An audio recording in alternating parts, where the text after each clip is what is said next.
Hello, this is Votan, and I'm back. Today I would like to talk a little bit about longevity. Longevity means different things to different people, but the way I'm using it is living a longer life than the normal life expectancy, or prolonging your life longer than what maybe your father lived to, or your grandfather lived to, or your mother, your grandmother, etc. So living longer than what most people would expect you to live, and that sort of longevity. Now, longevity seems to be pretty in vogue at the moment. Everyone is talking about coming out with the next miracle pill, or the next, surgery, or superfood, or some substance to try to get you to live longer because it's so healthy and it's got so many health benefits. But the reality is that may not necessarily do that much. Now, I don't really have the science to back that up, but just from different things that I've read and from results that I see over time, a lot of those quick things that you hear that people are touting are not necessarily snake oil, but sort of flash in the fire, flash in the pan,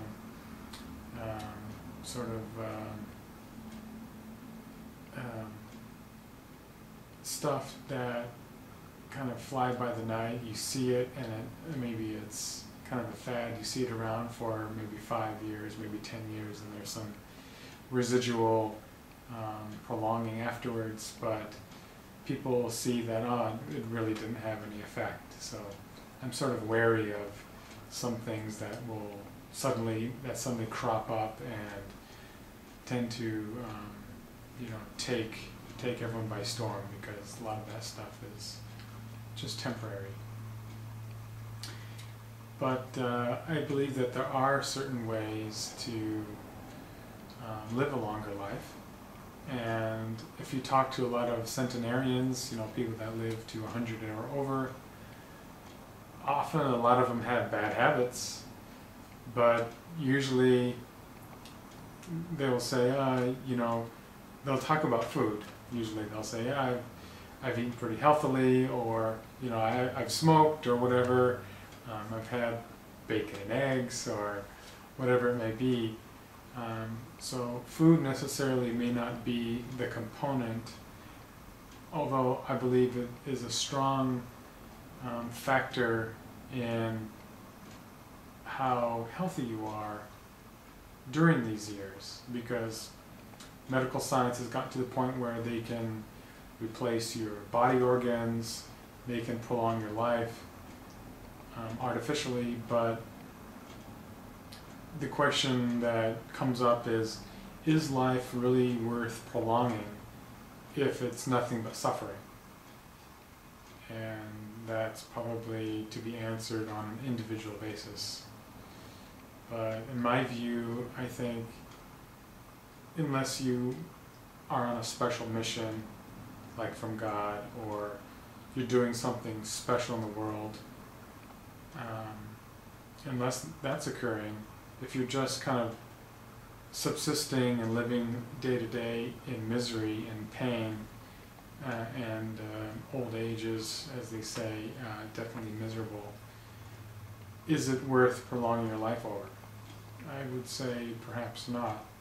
However, if you can live a longer life and be healthy and relatively active, then I think that is definitely something worth looking into. At the very least, I think eating foods that are good for your body, consuming the right types of liquids, refraining from a lot of body-destroying substances, and mainly trying to keep the body in a healthy state as well as keeping the mind in a healthy state, are all ingredients to living a healthy and long life. How long that is usually determined by environmental factors, genetics, living circumstances, life choices, things like that.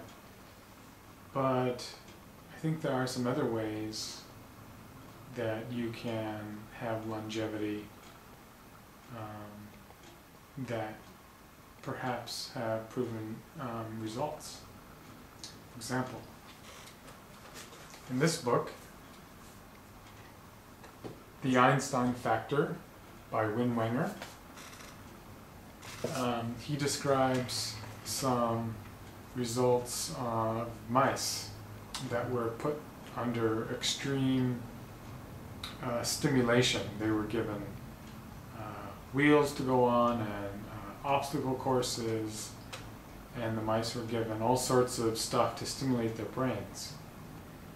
And what they found out was these mice grew an incredible amount of neurons and brain synapses and all these brain connections, and they became much smarter. And this is the same thing that humans can do. This is what they found in Einstein's brain. Einstein, I don't believe, donated his body to science, but one fearless researcher nabbed his brain because he wanted to figure out what made Einstein tick, what made him a genius, and what we could learn from his brain and figure out what it was that made him so much smarter than most of the rest of us. And for years and years he couldn't really find anything, but he sent a sample to this researcher who was studying these mice that I just told you about.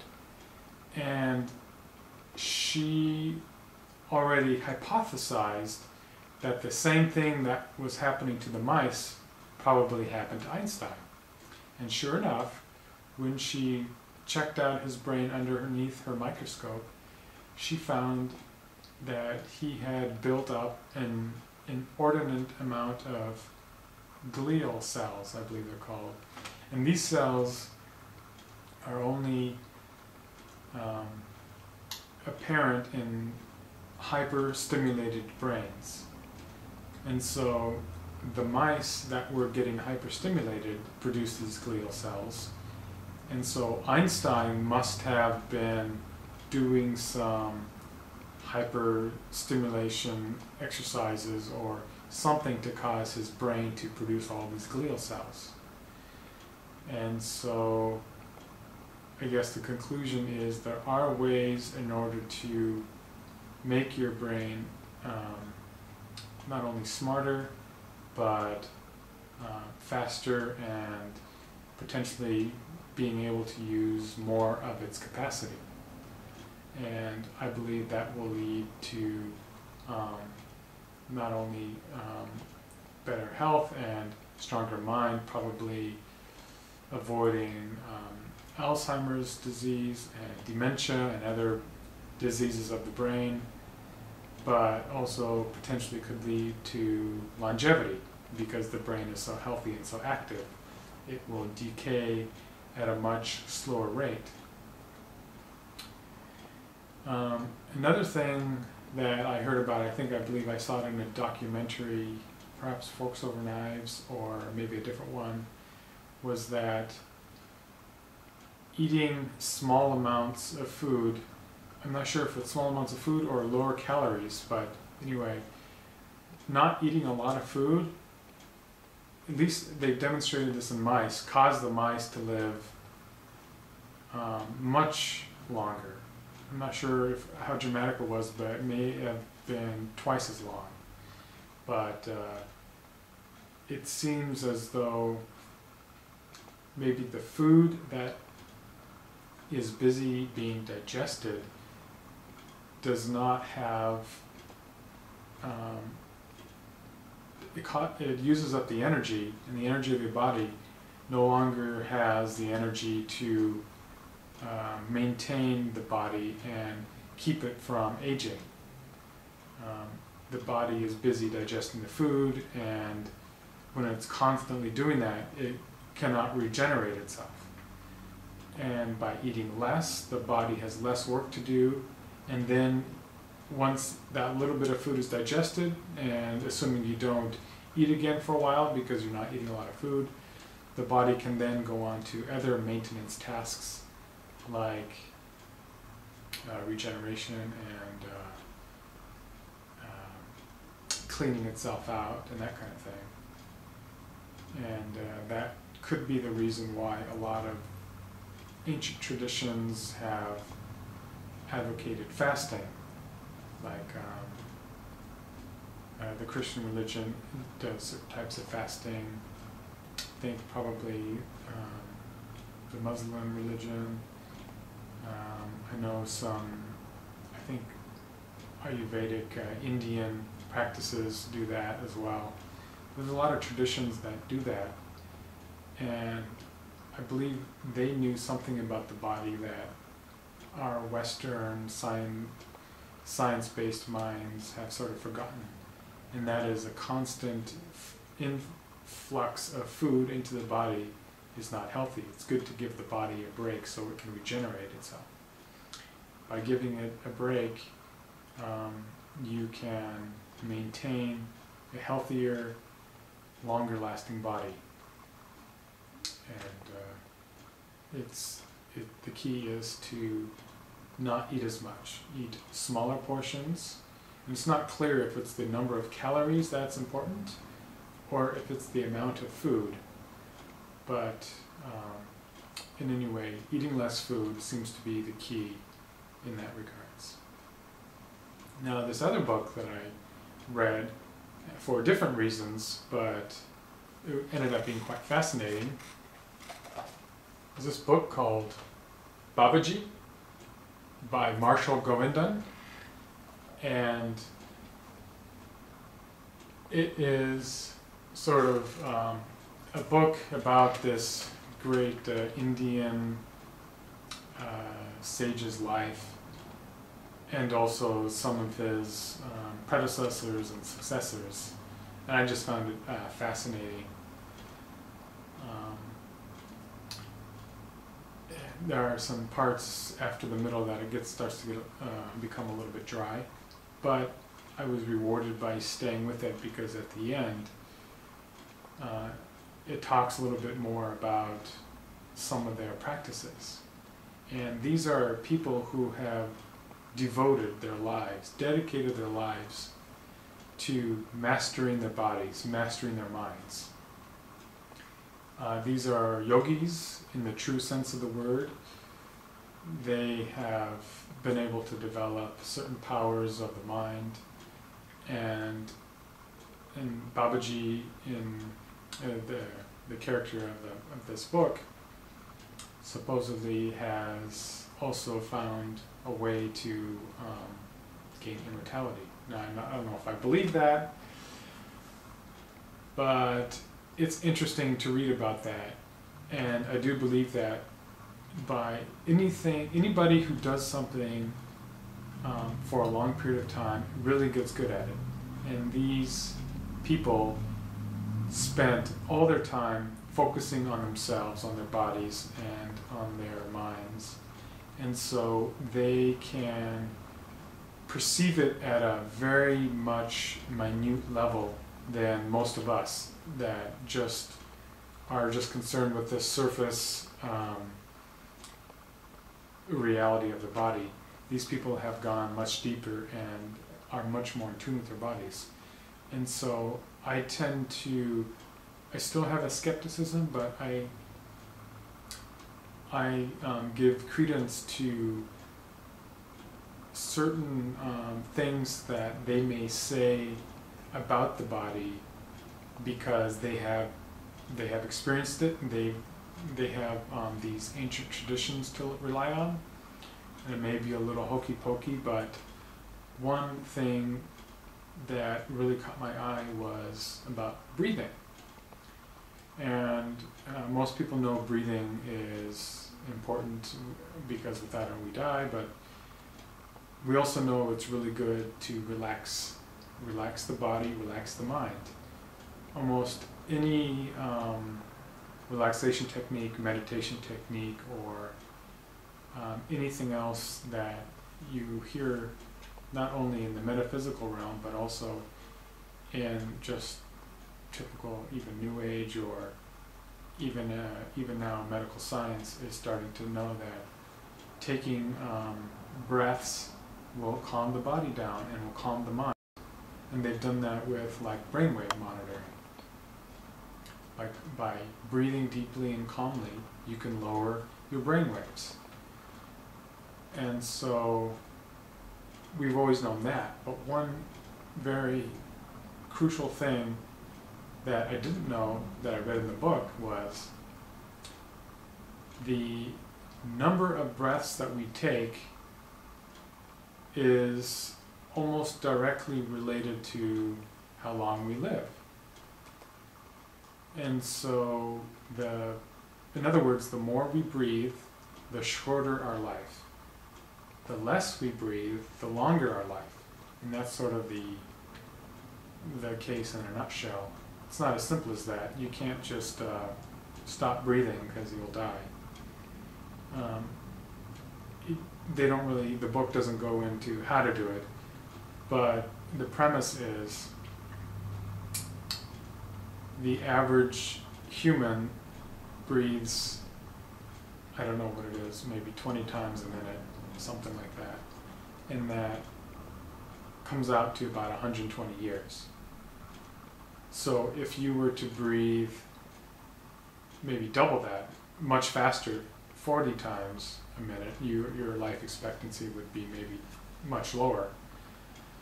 And a lot of animals were cited in this, and I'm thinking, and that's kind of true. Like dogs breathe pretty quickly. Cats, they have a fast rate of breath, and their lifespan is maybe 20 years, if that. Whereas the animals that have low rates of breathing, like elephants, whales, sea turtles, and the like, have long life expectancies, and they don't breathe very often. They take a deep breath, they go underwater, or they do what they need to do, and they come up for air, and maybe an hour later. But they're not suffocating. That's just, they're built for that, and consequently they can last a very long time. Just look at the difference in age. Like a sea turtle can last maybe 100, even longer than that, a couple hundred maybe. Where other reptiles, like a lizard or a snake, they typically don't last that long. They don't live that long. Whales are pretty long-lived as well.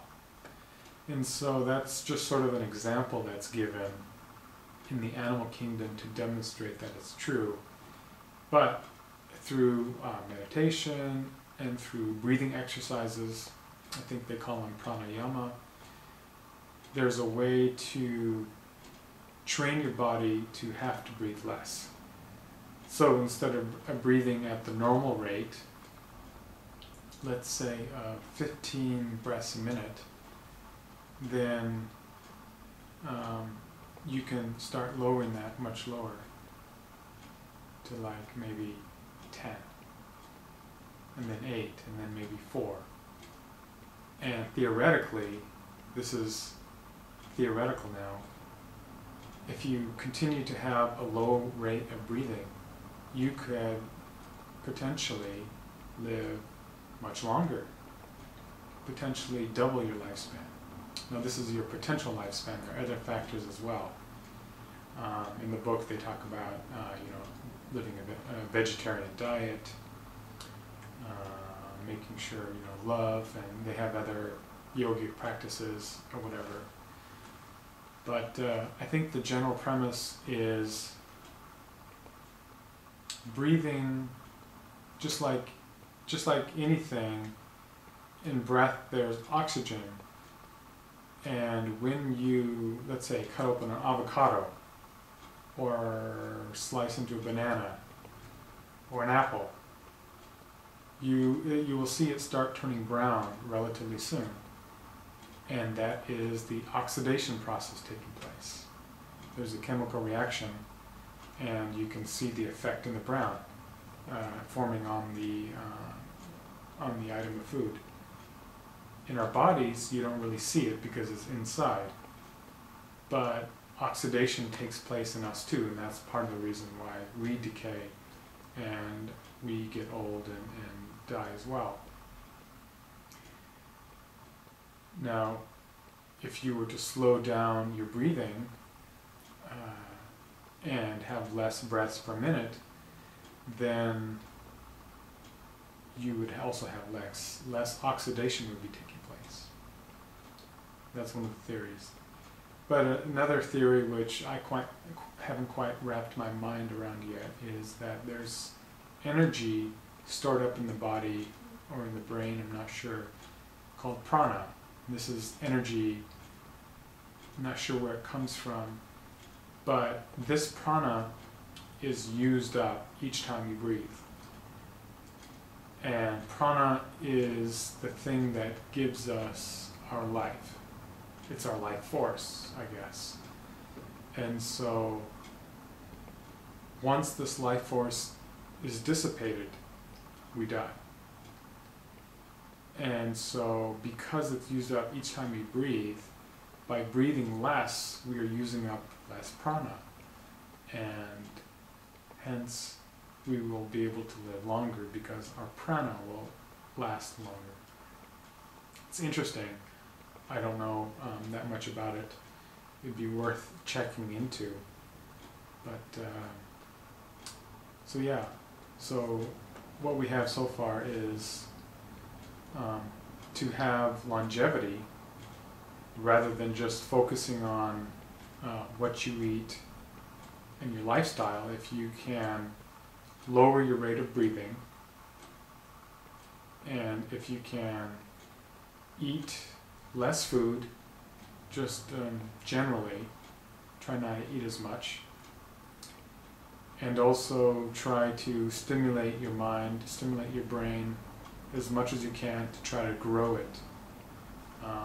I believe it's possible to live longer than your genes or your genetics had you pegged for living. And I think that's pretty exciting. We'll see what happens, and I'll put some links down below, and if you have any questions, let me know. Otherwise, hopefully you enjoyed this, and thank you for watching. Bye.